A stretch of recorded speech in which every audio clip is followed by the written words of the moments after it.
Bonsoir à tous, bienvenue sur la 3, vous regardez Tam Tam.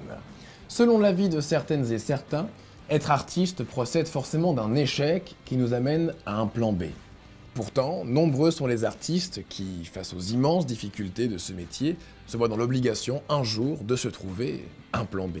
L'artiste voudrait simplement être artiste, se consacrer à ce qu'il sait faire, mais il faut aussi pouvoir subvenir à ses propres besoins. Or, ses propres besoins sont précisément de créer. Le comptoir des ressources créatives a vu le jour à Liège il y a 5 ans. Les artistes membres de cette plateforme peuvent s'entraider grâce au système du « je cherche, je propose » en mutualisant les ressources, en partageant leur expérience et en trouvant des réponses adaptées aux besoins de tout un chacun. Ce soir dans Tam Tam, rencontre avec Gisèle et Manu, fondatrice et comédienne de la compagnie théâtrale La Plume à l'Oreille, avec qui nous partons à la découverte du comptoir des ressources créatives de Liège. Cap ensuite sur le récent comptoir de Namur, qui, à l'instar de celui de Mons, Charleroi ou Tournai, est l'une des réponses aux besoins de lien, d'émulation et d'échange des artistes en Fédération Wallonie-Bruxelles. On regarde. Mais tu vois, c'est ça qu'on est en train d'écrire, ça s'appelle le ballon de Harry. Et ça va nous prendre beaucoup de temps, donc on se réjouit d'avoir fini de jouer pour avoir le temps d'écrire parce qu'on en a vraiment besoin. On est toutes les deux comédiennes et quand on s'est rencontrées, on a flashé sur le travail l'une de l'autre, mais pas que sur le travail, sur le plan sentimental aussi. Oui. Et donc on a mis tous nos œufs dans le même panier en fait. On a créé une ASBL qui s'appelle La Plume à l'Oreille, de la plume dont l'écriture à l'oreille. Donc c'est raconter des histoires, les faire vivre. Notre truc c'est toujours d'ailleurs le théâtre. On écrit nos spectacles, on les répète. On les met en scène, on crée, et puis on va jusqu'à jouer, à diffuser. Oui. Voilà. Alors, comme ça, tu n'as jamais vu la mer? Jamais! C'est dingue, ça! Comment ça se fait? Ben, une fois, quand j'étais petite, je devais aller voir la mer avec maman, mais maman est tombée malade, alors j'ai pas pu y aller. À cause de ta mère? Non, de maman! On a la chance d'avoir réussi à avoir une situation relativement stable, basique mais stable, et on aime toujours bien de dire on n'est pas riche mais on est à l'aise. Dans le sens où financièrement on n'est pas très riche, mais par contre humainement on vit des choses incroyables et on a la chance de pouvoir s'épanouir dans notre métier, on l'aime. Il nous le rend bien parce que les gens nous appellent pour qu'on travaille avec eux, donc c'est que c'est juste. Mais la réalité du théâtre, c'est qu'on dépend d'énormément de gens. Et on dépend aussi, enfin c'est un peu gros, mais de l'État qui accepte ou pas de maintenir notre statut d'artiste. Parce que voilà, il n'y a rien à faire.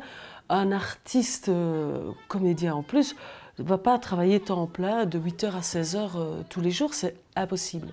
Donc il y a ces périodes de création, de répétition, de moments où les choses arrivent et où on peut les transformer, les ressortir. Comment justifier qu'on a besoin de sous pour regarder une mouche voler? Oui, c'est ça.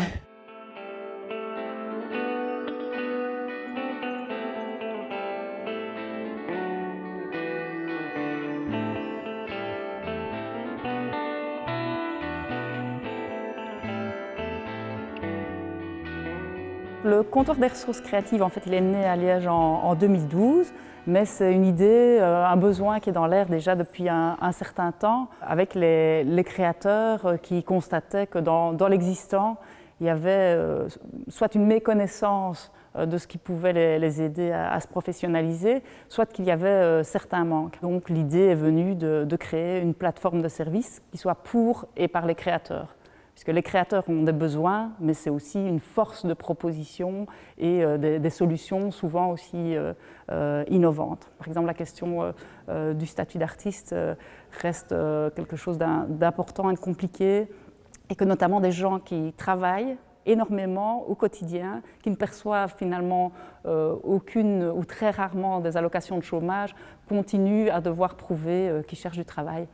Donc voilà, il y a parfois un peu un agacement par rapport à ce type de situation.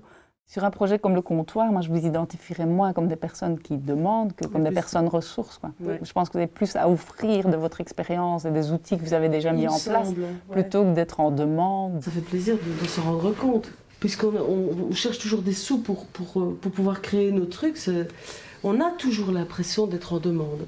Je cherche un lieu de création, je cherche un véhicule, je cherche à me former, je cherche des personnes ressources, ou bien, de la même manière, moi en tant que créateur, avec mon expérience, avec mon réseau, je peux aussi offrir un lieu, des ressources, des idées, etc.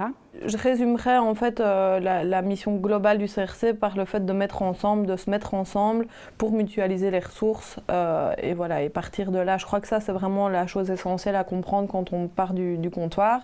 Pour réaliser des dossiers, ce genre de choses-là, oui, ça c'est peut-être des choses qui peuvent servir à un moment donné. Parce que comme on doit être à la fois dans l'écriture d'un spectacle et à la fois dans la demande de subsides, les choses se font en même temps et on n'arrive pas à scinder le cerveau pour faire ces deux choses complètement différentes.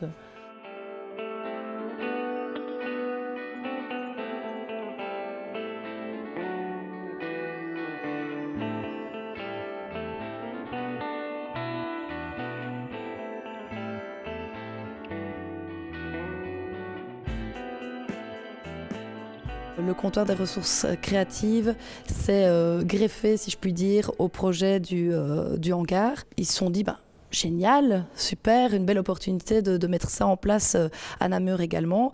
Il y a un lieu qui est existant, le hangar, et le CRC Namur a la volonté de mettre à disposition et des espaces de création et des services. Parmi les besoins qui s'exprimaient régulièrement, c'était d'avoir des lieux pour travailler, et pas seulement des mètres carrés, mais des lieux qui soient des endroits où on peut travailler ensemble, partager des expériences, avoir de la place, mais aussi des expertises, voir aussi des équipements.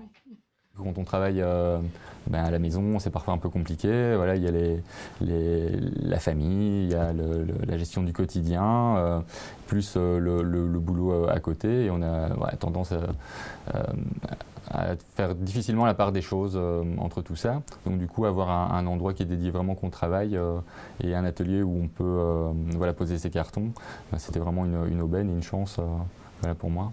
Et ça, je pense que ça joue aussi sur la vision qu'on a du travail artistique, de dire parfois des préjugés du type « t'es artiste, tu travailles chez toi, c'est pas un vrai travail », etc. D'avoir un lieu, d'avoir un ancrage. On a identifié que ce n'est pas seulement des besoins individuels, mais des besoins collectifs. Donc il y a au minimum un noyau de personnes qui ont besoin d'un service spécifique, et parfois alors on va nous-mêmes le mettre en place ou aider, soutenir des structures qui mettent en place ce genre de service.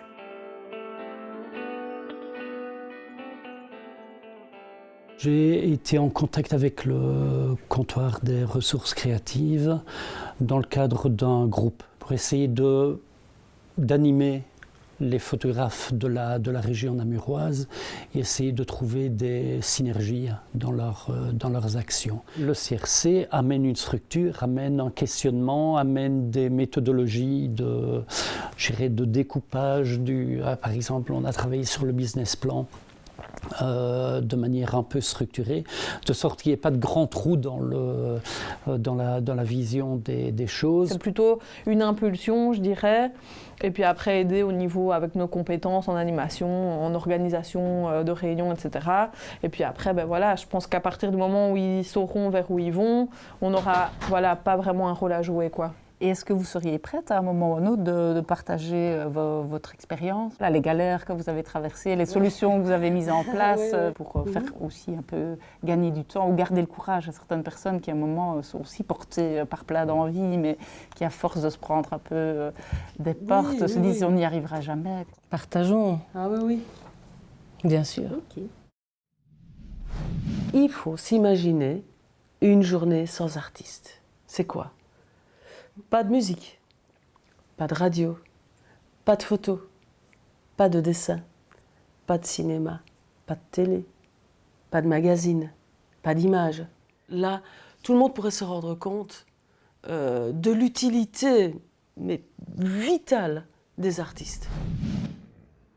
Merci beaucoup d'avoir regardé ce tam-tam consacré au comptoir des ressources créatives. N'hésitez pas à le retrouver et à le partager sur notre page Facebook ou notre chaîne YouTube Télévision du Monde. Et quant à nous, on se retrouve la semaine prochaine, même jour, même heure, même chaîne, pour un numéro spécial sur la cyclodanse. À la semaine prochaine. Ciao.